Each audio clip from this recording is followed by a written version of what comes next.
Hi friends, welcome to food roundup. ఈ రోజు మనం కార్తీక మాసం స్పెషల్ కందా బచ్చలి కూరను ఎలా తయారు చేసుకోవాలో చూద్దాం.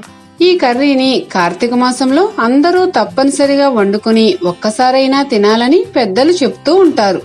దీని తయారీ కోసం మనం ఒక కందగడ్డ, 3 బచ్చలి కూర కట్టలు తీసుకున్నాము.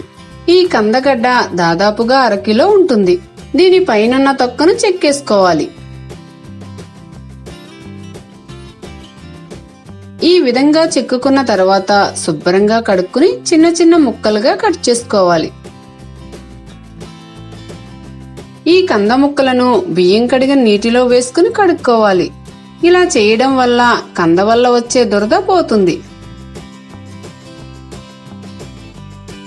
తర్వాత వీటిని మళ్ళీ ఒకసారి శుభ్రమైన నీటితో కడుక్కోవాలి. కుక్కర్లో 1 గ్లాసు నీళ్లు పోసుకుని ఈ కంద ముక్కలను వేసుకోవాలి.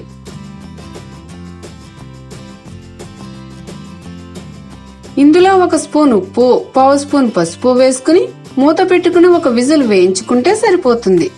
కుక్కర్లో ఉన్న ప్రెజరంతా పోయేలోపు బచ్చల కూరను సిద్ధం చేసుకుందాం. ఇవి 3 బచ్చల కూర కట్టలు. ఇలా లేతగా ఉన్న బచ్చల కూర తీసుకుంటే కర్రీ చాలా బాగుంటుంది. ఈ ఆకులను నీటిలో 2-3 సార్లు శుభ్రంగా కడుక్కుని నీళ్లు లేకుండా పిండేసుకోవాలి. తర్వాత వీటిని చిన్న చిన్న ముక్కలుగా కట్ చేసుకోవాలి. కుక్కర్లో ప్రెజర్ పోయి ఉంటుంది. మూత తీసి చూద్దాం. ఈ ఉడికించిన కంద ముక్కలను వేరొక గిన్నెలోకి తీసేసుకోవాలి.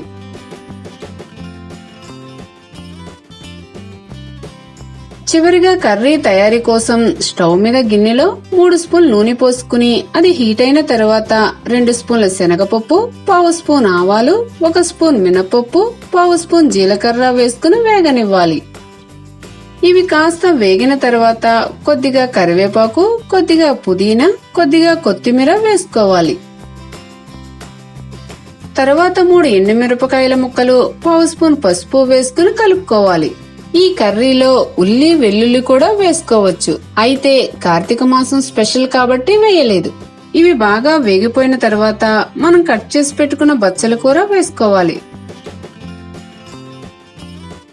బచ్చల కూరను బాగా మగ్గనివ్వాలి.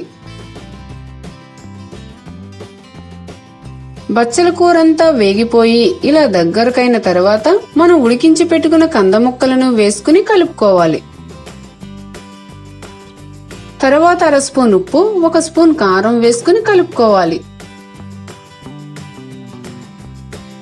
ఇప్పుడు ఇందులో 1 కప్పు చింతపండు రసం వేసుకోవాలి.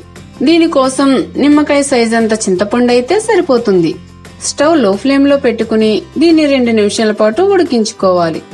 చివరగా ఉప్పు సరిచూసుకుని స్టవ్ ఆఫ్ చేసుకుంటే సరిపోతుంది.